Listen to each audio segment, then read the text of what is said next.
Hello everyone, कैसे हैं आप सब लोग। तो हम कवर कर रहे थे एचएपी का चैप्टर 15 रिप्रोडक्टिव सिस्टम, जिसमें हमने मेल रिप्रोडक्टिव सिस्टम कवर कर लिया था।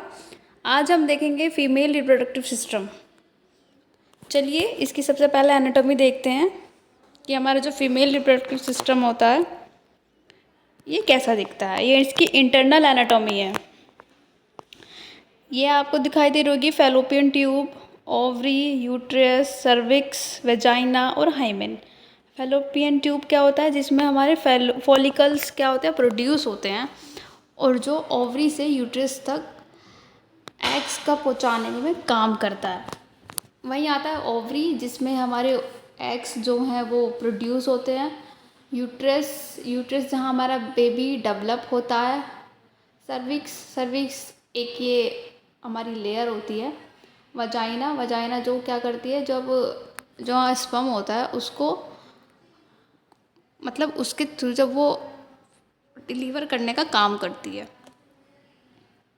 हाइमेन एक मेम्ब्रेन होती है, बहुत थिन लेयर की होती है, बहुत पतली। आगे देखते हैं इसके मेन ऑर्गन कौन कौन से हैं। ओवरीज जो हमारे एग्स को प्रोड्यूस करती है, हार्मोन्स को भी प्रोड्यूस करती है, like estrogen, progesterone. Fallopian tubes क्या करती है, ये साइट होती है फर्टिलाइजेशन की, जहाँ पे फर्टिलाइजेशन होता है। Uterus site of implantation and fetal development, ये वो साइट है जहाँ पे इम्प्लांट होता है और फीटल क्या होता है, डेवलप होता है। Cervix lower part of uterus opening into vagina, ये लोअर पार्ट होता है यूट्रस का जो वजाइना में ओपन होता है। Vagina receive penis during intercourse के दौरान जो पेनिस होता है उसको रिसीव करती है और बर्थ कैनाल का प्रोसेस स्टार्ट होता है। आप इसका डायग्राम भी देख सकते हैं, जैसे कि मैंने आपको पिछली वीडियो में बताया।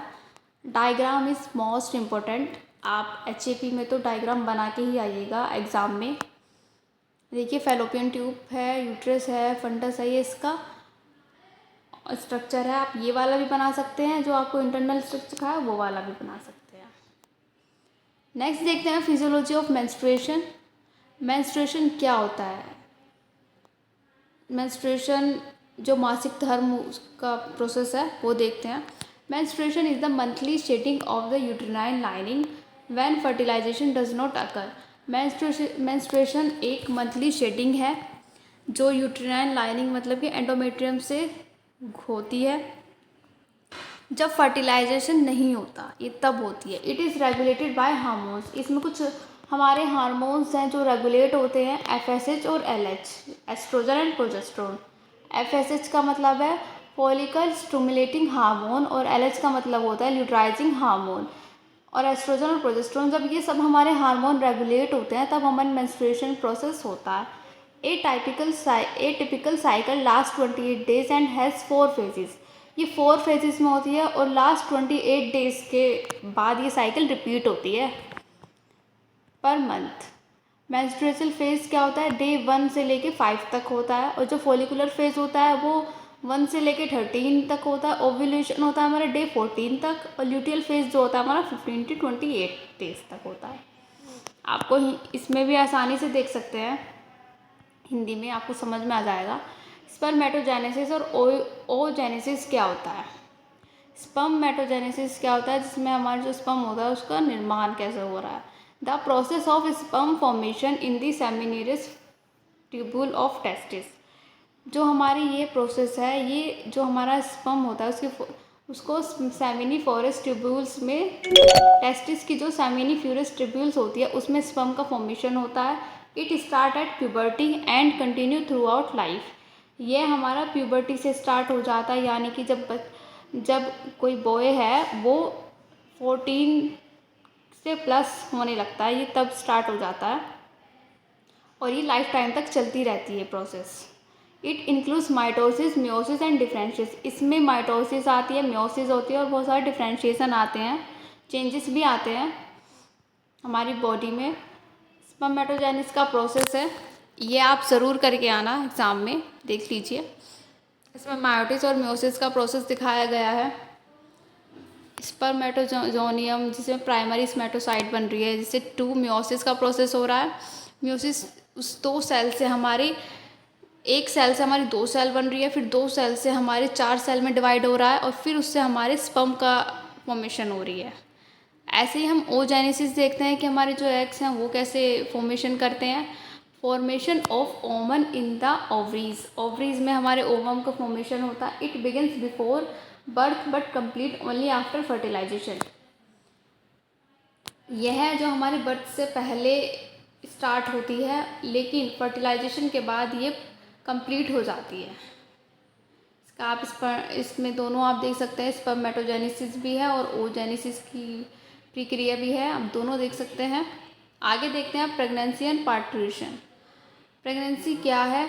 It begins with the implantation of the fertilized egg in the uterine wall.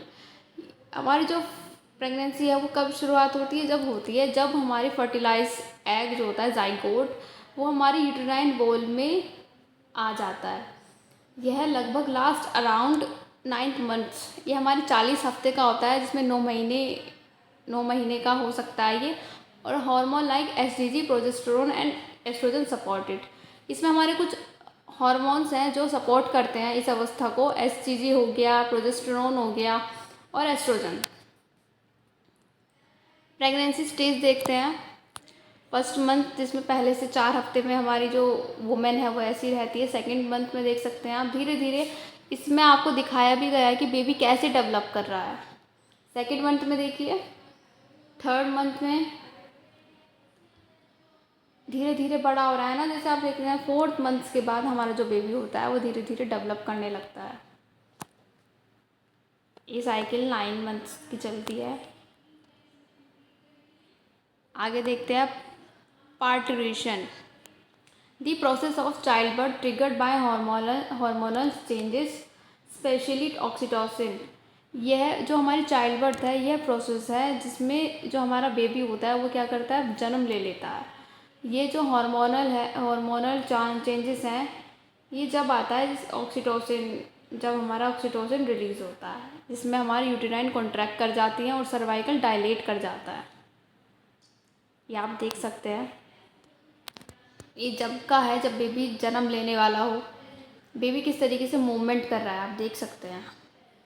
इसी के चलते ये हमारा लास्ट टॉपिक भी कवर हो गया है और चैप्टर भी कंप्लीट हो गया है।